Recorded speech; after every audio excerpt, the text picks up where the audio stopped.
प्रभु यीशु मसीह के नाम में आपको जय मसीह की। Praise the Lord. Good morning. Daily Bible संदेश में आपका हार्दिक स्वागत है। मैं आशा करता हूं कि आज आप और आपका परिवार प्रभु में आनंदित हैं, सुरक्षित हैं। बहुत बहुत धन्यवाद कि आपने अपना कीमती वक्त निकाला कि आज आप इस बाइबल संदेश को सुन सकें। मेरी प्रार्थना है कि आज के संदेश के द्वारा परमेश्वर अपने पवित्र वचन के द्वारा हम सबसे बातचीत करेंगे और आज हम बाइबल की कुछ महान सच्चाइयों को सीख पाएंगे। बहुत बहुत धन्यवाद। हमारे साथ अंत तक बने रहिएगा।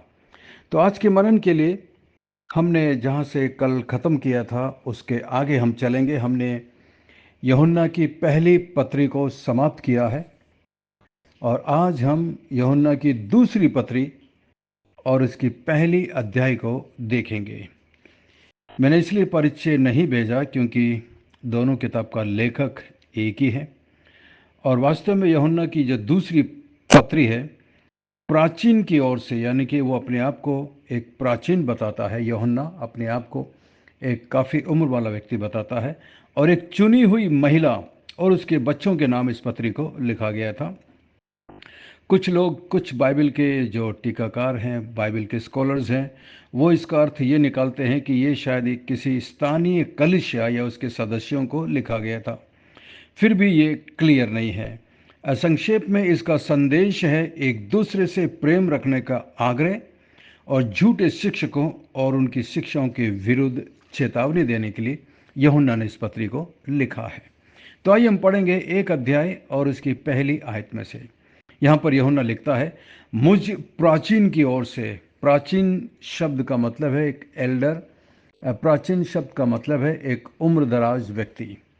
यूहन्ना अपने आप को एक उम्र दराज व्यक्ति करके संबोधित करता है क्योंकि अब तक यूहन्ना शायद उस पतमोस की टापू में है या उसे कैद किया हुआ है, इसलिए वो अपने आप को एक प्राचीन बताता है और बताता है कि ये एक चुनी हुई महिला और उसके बच्चों के नाम जिनसे मैं सच्चा प्रेम रखता हूँ। तो जैसा मैंने अभी बताया, बाइबल के कुछ स्कॉलर्स ऐसा अनुमान लगाते हैं, ऐसा बोलते हैं कि ये शायद किसी महिला को लिखा गया हो और उसके संतानों को लिखा गया है। लेकिन फिर भी इसका एक दूसरा मतलब भी कुछ बाइबल के स्कॉलर्स बताते हैं कि ये कलिशा, ये जो महिला जो शब्द है एक कलिशा के लिए इस्तेमाल हुआ है और उसके बच्चे उस कलिशा के जो विश्वासी हैं, मेंबर्स हैं, उनके लिए लिखा गया है। आगे लिखता है यूहन्ना, जिनसे मैं सच्चा प्रेम रखता हूँ और केवल मैं ही नहीं वरन वे सब भी प्रेम रखते हैं जो सत्य को जानते हैं। अब यहाँ पर यह क्लियर होता है, अगर ये कोई वास्तव में एक महिला होती तो यूहन्ना यहाँ पर इस प्रकार की भाषा को इस्तेमाल नहीं करता, पर्सनल होता। लेकिन यहाँ पर वो कहता है कि केवल मैं ही नहीं वरन वो सब भी प्रेम रखते हैं। तो इसमें बहुत सारे लोग हैं। तो इसलिए यहाँ पर महिला जो शब्द है किसी कलीसिया के लिए या एक चर्च के लिए आया हुआ है और उसके विश्वासियों के लिए आया हुआ है जिनसे सब लोग प्रेम रखते हैं। यहाँ लिखा है वरन सब लोग प्रेम रखते हैं जो सत्य को जानते हैं। जितने भी विश्वासी हैं जो सत्य को जानते हैं, यानी कि जो प्रभु मसीह को जानते हैं, जिन्होंने प्रभु मसीह को स्वीकार किया है, क्योंकि प्रभु मसीह ने बोला था कि मैं सत्य हूँ। और आगे लिखा है दूसरी आयत में, वो सत्य जो हम में स्थिर रहता है। अब यहाँ पर सत्य एक व्यक्ति को बताया गया है और वो व्यक्ति है प्रभु मसीह जो हमारे अंदर स्थिर रहता है, हमारे अंदर वास करता है। हर एक विश्वासियों के अंदर प्रभु मसीह पवित्र आत्मा के रूप में वास करते हैं। इसलिए वो लिखता है कि वो हम में स्थिर रहता है और सर्वदा हमारे साथ अटल रहेगा। हमेशा हमारे साथ अटल रहेगा, वो कभी टल नहीं सकता। कितनी अद्भुत सच्चाई है और कितनी सांत्वना भरा वचन है। कई बार शैतान आप पर दोष लगाएगा कि आप तो अयोग्य हैं, आप बुरे हैं, आप अच्छे नहीं हैं, प्रभु आपसे प्यार नहीं करता। लेकिन यहाँ पर एक आश्वासन है। कई बार हम अपने वायदों से मुकर जाते हैं, कई बार हम सत्य के मार्ग से भटक जाते हैं, कई बार हमसे वो पाप हो जाते हैं जो हमें नहीं करना चाहिए। लेकिन उसके बावजूद भी यहाँ पर लिखा है कि वो सर्वदा हमारे साथ अटल रहेगा, वो कभी टलेगा नहीं। उसका प्रेम हमारे लिए कभी टलता नहीं। तीसरी आयत में परमेश्वर पिता और पिता के पुत्र प्रभु यीशु मसीह की ओर से अनुग्रह और दया और शांति और सत्य और प्रेम सहित हमारे साथ रहेंगे। यानी कि परमेश्वर और प्रभु यीशु मसीह हमारे साथ हमेशा रहेंगे। कैसे? अनुग्रह और दया और शांति, सत्य और प्रेम सहित। नॉर्मली जब हम दूसरी जगह पर पढ़ते हैं नया नियम में, तो नया नियम में अधिकांश पत्रों के परिचय में लेखक ने अपने लोगों को या विश्वासियों को उनके लिए अनुग्रह और शांति के लिए प्रार्थना की है। जैसा कि आप पढ़ सकते रोमियो 1:7 में, इफिसियों 1 और 2 में। परंतु यूहन्ना यहाँ दया को भी शामिल करता है। दया परमेश्वर के अनुग्रह का एक अंश है या एक भाग है, और ये बहुत जरूरी है। सबसे पहले अनुग्रह, परमेश्वर हम पर अनुग्रह करता है। जिस अनुग्रह के लिए हम कभी लायक नहीं थे, वो हम पर दया करता है। और शांति, परमेश्वर की शांति, यानी कि परमेश्वर का मेल मिलाप। उद्धार पाने के बाद परमेश्वर की शांति हमारे जीवन में आती है। और सत्य, जो कि प्रभु यीशु मसीह है। और प्रेम, जैसा कि हमने पिछले कई आयतों में पढ़ा, यूहन्ना बताता है कि परमेश्वर प्रेम है। ये हमेशा एक विश्वासी के जीवन में निरंतर बना रहेगा। इसलिए आप प्रसन्न रहिएगा, आश्वस्त रहिएगा, हिम्मत रखिएगा और दृढ़ता के साथ विश्वास के जीवन को जीते रहें। उतार चढ़ाव हमारे जीवन में आएंगे, कई बार हम गिरेंगे, लेकिन हम वहाँ पर पड़े नहीं रहेंगे। एक सच्चे विश्वासी की पहचान ये है। हम कई बार गिरते हैं, फिर उठते हैं, फिर गिरते हैं। हम कई बार अपनी प्रतिज्ञाओं से टल जाते हैं, लेकिन परमेश्वर अटल है, प्रभु यीशु मसीह अटल है। वो सर्वदा हमारे साथ बना रहेगा। उसका प्रेम हमारे लिए कभी भी किसी भी हालत में बदलता नहीं है। ये है परमेश्वर का प्रेम। हम कई बार परमेश्वर से दूर चले जाते हैं, हम कई बार परमेश्वर के प्रेम से दूर हो जाते हैं, लेकिन परमेश्वर का प्रेम हमारे लिए हमेशा वैसा ही है। जिस तरह उड़ाव पुत्र की कहानी प्रभु यीशु मसीह ने सुनाई थी। उड़ाव पुत्र अपने पिता की धन संपत्ति को उसने गलत लोगों में, कुकर्म लोगों में, दुष्ट लोगों के बीच में उसने अपने पिता की संपत्ति को उड़ा दी, अपना सब कुछ बेच डाला। जब अकाल पड़ा, परेशान हुआ, निराश हुआ, तब उसने अपने मन में फैसला किया कि अब मैं उठकर अपने पिता के पास जाऊंगा। और वो उठ करके आता है। इतना कुछ गलत करने के बावजूद भी पिता दूर से उसे देखकर, पहचान कर दौड़ कर जाता है, उसे गले लगाता है और उसे बहुत चूमता है। यह है परमेश्वर का प्रेम आपके लिए और मेरे लिए, जो कभी भी टल नहीं सकता। हम परमेश्वर को इसके लिए हमेशा धन्यवाद दें। आइए हम प्रार्थना करें। जब मैं प्रार्थना करता हूँ, आप भी मेरे साथ, जहाँ पर भी आप हैं, आप मेरे साथ प्रार्थना कर सकते हैं। और इस प्रार्थना में बताए गए जितने भी निवेदन हैं, उसके लिए आप भी प्रार्थना कर सकते हैं। आइए हम प्रार्थना करें। स्वर्ग में विराजमान जीवित और जिंदा परमेश्वर, अनुग्रहकारी दयालु पिता, विलंब से कोप करने वाले, अति करुणा में परमेश्वर, दया के सागर, हमसे प्रेम करने वाले पिताजी, धन्यवाद, धन्यवाद, धन्यवाद। आज के वचन के लिए धन्यवाद प्रभु। आपकी पवित्र आत्मा के लिए धन्यवाद। पवित्र आत्मा, धन्यवाद हमें आज के वचन में से समझाने के लिए। हमारी मदद करिए प्रभु, ताकि हम हमेशा आपके प्रति, परमेश्वर और प्रभु यीशु मसीह के प्रति सच्चे बने रहें। हमें क्षमा करना, माफ़ करना जब हमने आपकी आज्ञाओं का उल्लंघन किया, आपको निराश और दुखी किया।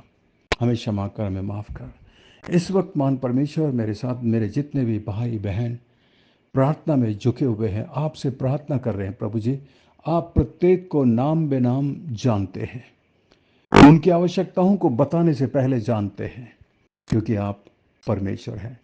और ना केवल इतनी बात, आप हमारी प्रार्थना को सुनते हैं और उसका जवाब भी देते हैं। धन्यवाद, धन्यवाद। मैं इस वक्त प्रभु विशेष प्रार्थना करता हूँ ब्रदर स्टीवन के लिए। प्रभु जी, मैं जानता हूँ इस वक्त वो बहुत गहरे दुख में से होकर गुजर रहे हैं।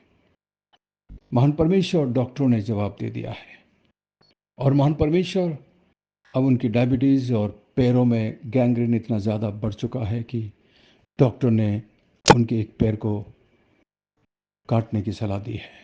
यह आसान नहीं है। महान परमेश्वर, मैं प्रार्थना करता हूँ कि आप उन्हें सांत्वना देना, और उनके साथ जितने भी उनके प्रियजन हैं प्रभु जी, उनकी बेटी के लिए मैं प्रार्थना करता हूँ, उनके दामाद के लिए और उनके नाती पोतों के लिए मैं प्रार्थना करता हूँ प्रभु जी। प्रत्येक पर अपनी दया, अपने अनुग्रह बनाए रखना, उन सबके दिल में आप अपनी शांति देना प्रभु जी, क्योंकि आप सर्वशक्तिमान और दयालु पिता हैं, दया के सागर हैं। महान परमेश्वर, मैं प्रार्थना करता हूँ और भी लोग जो बीमार हैं, दुखी हैं, पीड़ित हैं प्रभु जी, मैं प्रत्येक के लिए प्रार्थना करता हूँ। प्रत्येक पर अपनी कृपा, अपनी दया, अपना अनुग्रह बनाए रखना, क्योंकि आपके लिए कुछ भी मुश्किल नहीं है। हम प्रार्थना करते हैं सिस्टर रोजलिन के लिए प्रभु जी, जो पिछले कई दिनों से तकलीफ में है, बीमारी में है प्रभु जी। आप उन पर अनुग्रह और दया करना। जिस तरह पौलुस पर प्रभु जी आपने दया की और आपका अनुग्रह उसके लिए काफ़ी था, उसी तरह मैं प्रार्थना करता हूँ सिस्टर को भी प्रभु जी आप सांत्वना देना प्रभु जी, शांति देना। महान परमेश्वर, मैं प्रार्थना करता हूँ भाई ललित के लिए भी, ताकि प्रभु वो शीघ्र नॉर्मल हो सके और अपने पैरों पर चल सके। मैं प्रार्थना करता हूँ प्रभु जी जूही के लिए प्रभु, उसको भी डॉक्टर ने जो भी तकलीफ बताई है, जो दवाइयाँ वो ले रही है प्रभु, वो दवाई ठीक से काम कर सके, आपका अनुग्रह उसके लिए काफ़ी हो सके। मैं प्रार्थना करता हूँ मान परमेश्वर शीलू के लिए और उनके छोटे बच्चे के लिए, उनके हस्बैंड के लिए मैं प्रार्थना करता हूँ। तीनों को आपके हाथ में देता हूँ प्रभु जी। तेरी दया, तेरा अनुग्रह उनके साथ निरंतर बनी रहे प्रभु। उनके हर एक आवश्यकताओं को अपने स्वर्गीय भंडार से पूरा करना प्रभु जी। अनुग्रह कर और दया करना प्रभु। धन्यवाद। मैं इस वक्त प्रार्थना करता हूँ प्रभु, इस बाइबल संदेश ग्रुप में मेरी बहन जो इस वक्त आपसे प्रार्थना कर रही हैं, अपने परिवार के लिए प्रार्थना कर रही हैं, अपने पति के लिए वो प्रार्थना कर रहे हैं, अपने बच्चों के लिए प्रार्थना कर रही हैं प्रभु जी। आप उनकी प्रार्थना को सुनकर जवाब दीजिए प्रभु। मैं प्रत्येक मेरे भाई के लिए प्रार्थना कर रहा हूँ प्रभु, इस वक्त जो आपसे प्रार्थना कर रहे हैं, अपनी पत्नी के लिए, अपने बच्चों के लिए, अपने बच्चों के करियर के लिए प्रार्थना कर रहे हैं प्रभु जी। महान परमेश्वर, कुछ भाई ऐसे भी हैं जिनके साथ आर्थिक समस्या है प्रभु, आप उन पर अनुग्रह और दया करना महान परमेश्वर। मैं प्रार्थना करता हूँ सिस्टर ऋतु रानी के लिए प्रभु जी, उनकी माता जी के लिए जो काफ़ी तकलीफ में है, परेशानी में प्रभु जी, आप उन पर भी अनुग्रह और दया करना प्रभु, क्योंकि आपके लिए कुछ भी मुश्किल नहीं है प्रभु। आप प्रार्थना के सुनने वाले परमेश्वर हैं।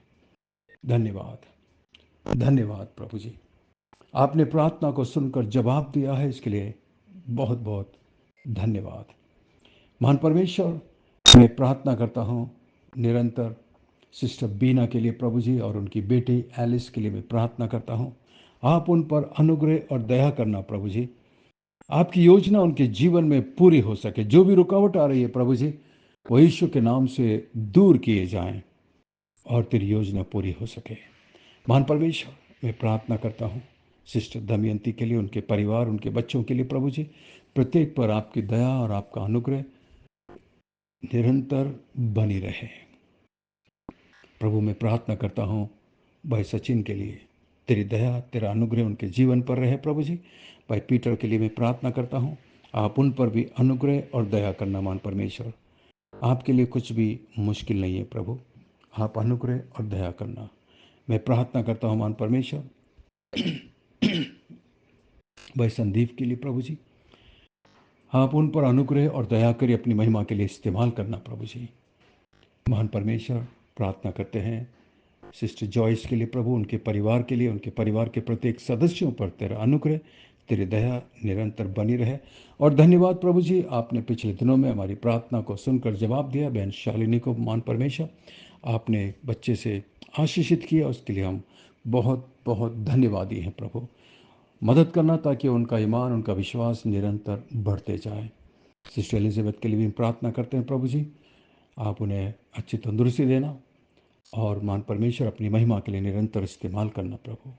धन्यवाद, धन्यवाद, धन्यवाद प्रभु, हमारी विनती प्रार्थना को सुनकर जवाब देने के लिए धन्यवाद। सब कुछ यीशु मसीह के मीठे महापवित्र नाम से मांगते हैं, आमीन, आमीन। बहुत बहुत धन्यवाद हमारे साथ प्रार्थना में बने रहने के लिए। मैं आशा करता हूँ आज के संदेश के द्वारा परमेश्वर ने आपके दिलों से बातचीत की है। यदि आप आशीषित हुए हैं तो हमें ज़रूर लिखकर बताइएगा और इसे अपने दूसरे दोस्त मसीह भाई बहनों को ज़रूर शेयर करिएगा ताकि वो भी इसके द्वारा आशीष पा सकें। और यदि आप हमारे बाइबल संदेश ग्रुप से जुड़ना चाहते हैं तो हमारा नंबर है 9927464924। Pastor Mani Thomas, Emmanuel Believers Church, Agra. हमारे लिए निरंतर प्रार्थना करते रहिएगा जैसा कि हम आपके लिए भी प्रार्थना करते हैं। अंत में सवाल है, आज के वचन को पढ़कर सुनकर बताइएगा कि यूहन्ना ने ये पत्री किसके लिए लिखी थी। परमेश्वर आपको बहुत बहुत आशीष दे। थैंक यू, धन्यवाद। God bless you, we love you, have a great day and take care of yourself. अपना ख्याल रखिएगा। धन्यवाद।